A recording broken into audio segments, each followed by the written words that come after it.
going to be jumping into Business Bookend, Mindset by Carol Dweck, a book that has been on my bookshelf for longer than I care to admit, and I have not read it. However, I'm not the one that said that we should do this book. So, Nick, I will let you take over from here. Explain to us what some key concepts in Mindset by Miss Carol Dweck. Well, I think it's Dweck, but that's what I said. You're overpronouncing the W. It's not Dweck. I don't know. No, I'm pretty sure it's Dweck. Right. No, so Mindset, brilliant book, first of all. I got a hold of it, I think in 2008, 2009, something like that for the first time. And I'd say brilliant for the fact that it does a really good job of presenting different scenarios in different situations where do we have a fixed mindset or a growth mindset? And the fixed mindset is the belief that you can't change. Are you a good math student? Are you born a good math student? Are you born an artist? Or are those things you can learn? And in the fixed mindset, you are what you are.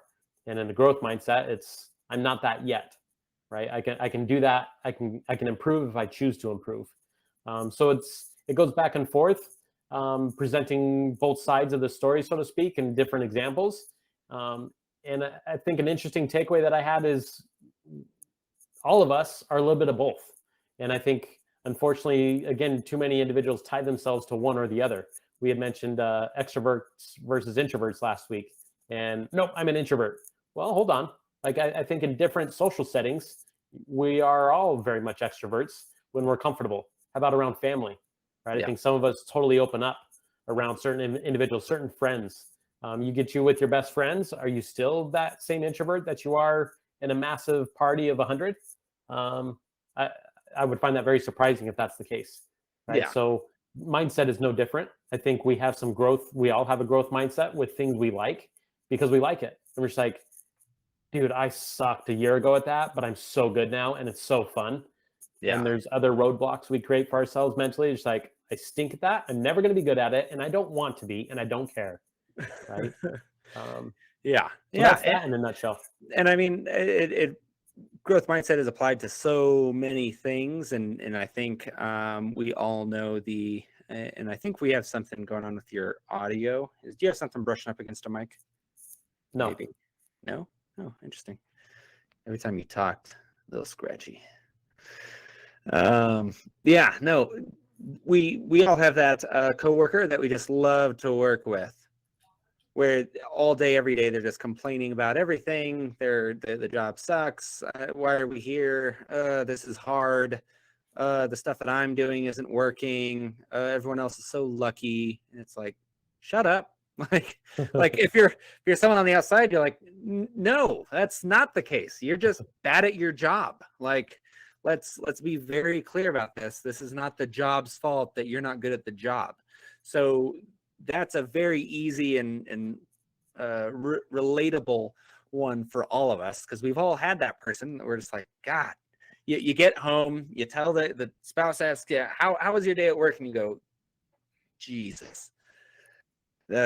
John was just complaining and whining the entire time. I'd do everything while he complained about doing work. Like, how does that even work? You're complaining about doing nothing, John. Shout out to all the Johns out there.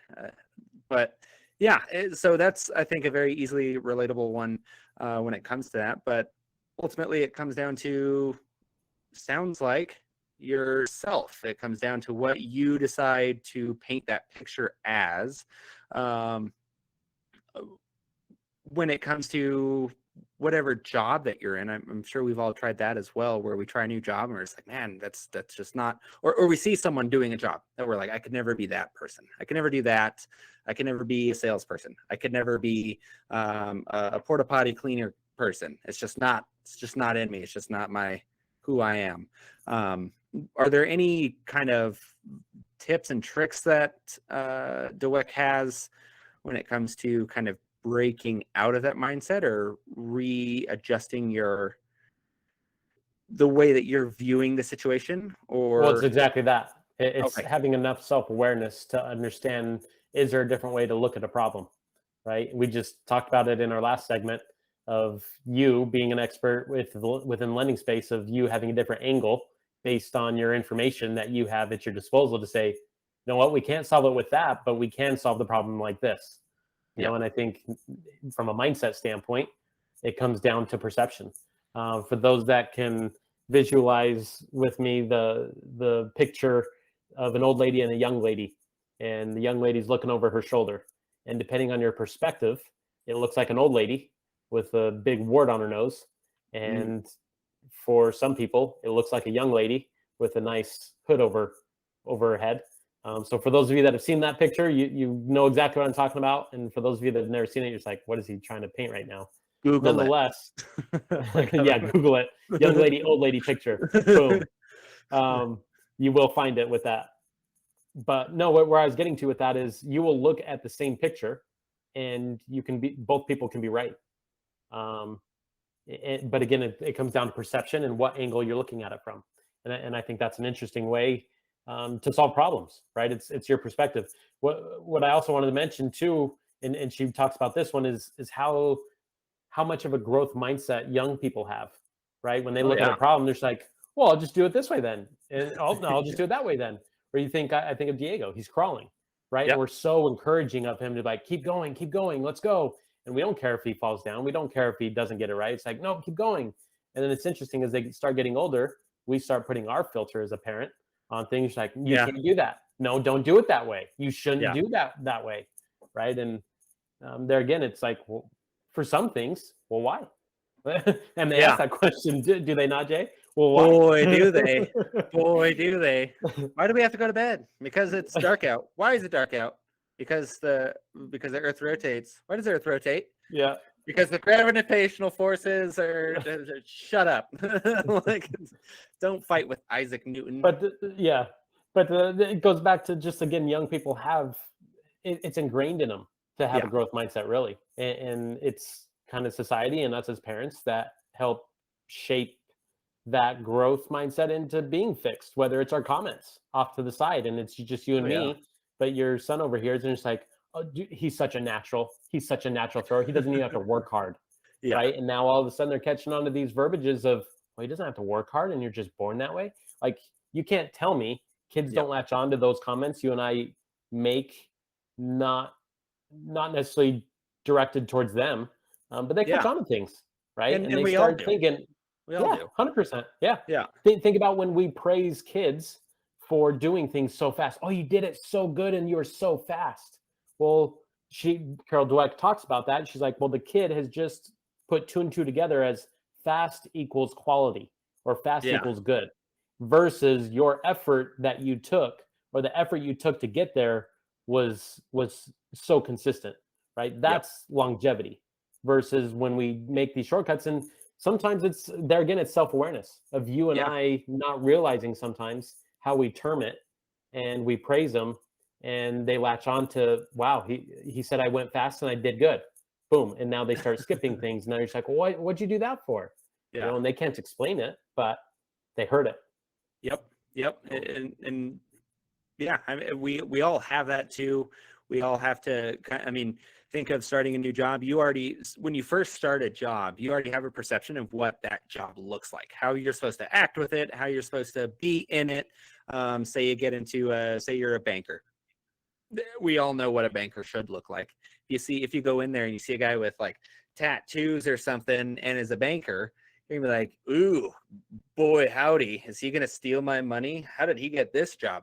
And that's because in our mind, we're like, no, a banker is going to be clean cut. They're going to be in a 3-piece suit. They're going to talk professionally.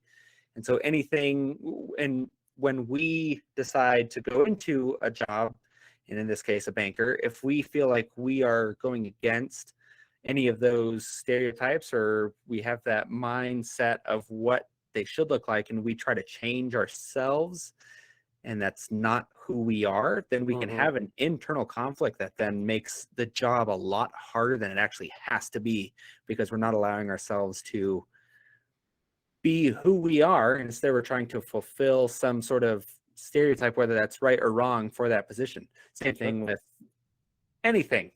but I think, especially those clean cut jobs, you see someone with tattoos. You see someone with unkept hair one day, and you're just like, whoa, boy, did that guy, I don't know how he got this job. He doesn't fill any of the stereotypes that I had for someone that does that. I mean, that's something that I think we all can get over too, because sometimes those people are the big movers and shakers that come in and they're like, I saw it completely differently because that's not who I am. I'm not that type of person. So I started doing something completely differently. And it's like, oh, wow. And then they're the ones that are getting interviewed 10 years later with their multi-billion-dollar companies. Be like, so what did you see that just gave you an epiphany of how to shake up the entire world of XYZ? And it's like, I saw everyone else is doing it the exact same way, and I didn't view it that way, and I still wanted to be in that industry. So I did it differently, and apparently people like not being the exact same way. I mean, any mogul, we can just be like, yeah, Steve Jobs wasn't the stereotypical computer nerd. Elon Musk is not the stereotypical rocket scientist, even if they're not the actual person doing it. Well, that's not an actual rocket scientist. Elon Musk is just the guy that funds the rocket scientist. Like, yeah, he also has a few $1 billion to his name. So I think we're going to give him just a little bit of credit here. And it's that kind of, again, big mindset shifts that I think can also just make people flourish in the way in their current job. If you make it more almost accessible to yourself, you're like, what am I really good at? What does this industry not have that I'm good at? And that makes the job more interesting and more fun for me, that I know no one else will do, because it's not usually what draws the type of people like me to this industry. So Yeah. I think video and real estate agents has done that. Rehumanizing a lot of different aspects of a lot of different industries that slowly became dehumanized, and there's no face to the person, to the actual company itself. And now their CEO is kind of like a brand ambassador that everyone knows his name. And I think that mindset shift can also help you grow in whatever you want to do, and probably make you more money than you've ever made if you do it right and you actually just lean hard into it, because that's what every successful person has ever done. Yeah. So and on that mindset topic still, it's how long people choose. This is a decision. How long people choose to dwell on a setback. I think that's a massive differentiator for those that find their way and become successful at something. Is there's a lot of bad things that happen to good people, and bad things, like all of our lives are filled with stuff, right? How long we choose to dwell on that, and where we choose to dwell. Am I focusing on the problem or the solution? And I think where people get stuck too often, unfortunately, and again, it's a choice, is they choose to dwell on the past that you have zero control over, while they give up the part that they can influence, which is their future, right? They choose to dwell on what happened to me versus me writing the next chapter of what I will do, right? And I think that's a reality for everybody that's been successful. They've chosen not to dwell on the past. They choose to influence their future. But again, it's a mindset thing. Any time, and kind of put yourself into perspective. I mean, you and I are salespeople at the end of the day. It's not what we like to call ourselves. I don't think that's our primary purpose for either of us. That's why we put on this kind of stuff, educational stuff. This is what we enjoy doing. This is the enjoyable part. But at the end of the day, we are selling something. Everyone sells something. If you want to see exactly what that's like, what was it, last episode, 2 episodes ago, we talked about To Sell is Human by Daniel Pink. And so reshifting that mindset of, that wasn't a loss. That person just said no. In the sales world is the biggest thing I think that a lot of successful salespeople understand, is sales is a numbers game. I always hear every no, you get closer to a yes. And so it's not, that's an easy way to, in this very specific example of showing that even a quote unquote loss, no, F off. I don't want this. Why are you calling me? It's like, okay, well, that's one no, but I know that my next yes is even closer. And so that can drive you just to be like, okay, let's just do another one then. Let's just do another one. And so it's reframing what you consider a loss to be into just a part of being successful. Yep. And that's a huge one that I think we can all work on, because it's still never fun, but Right. No, and So. but we know the importance of the ability to bounce back and what have you, but you need setbacks to ultimately test that, right? In theory, you can't Yeah. just have the mindset to be like, yeah, I know that's important, and my ability to bounce back is important. Like, you need setbacks to really yeah. test yourself. That's the acid test. That's the proof in the pudding to say, do you have that or not? Do you have Yep. that it factor when it comes to that specific thing? And again, I think it's so easy to talk about, and it's so difficult to put into play. Yeah, 100%. 100% agree. I think that's all that I got for this particular segment. Nick, anything to wrap up on for this? No, I appreciate it. I like where we went with things today, and appreciate the time as usual. Oh yeah, To all our always listeners fun. out there, to all our listeners out there, good morning, good afternoon, good evening, depending on when and where you're listening. So thanks for joining, and we'll be in the same time, same place here next week. All right.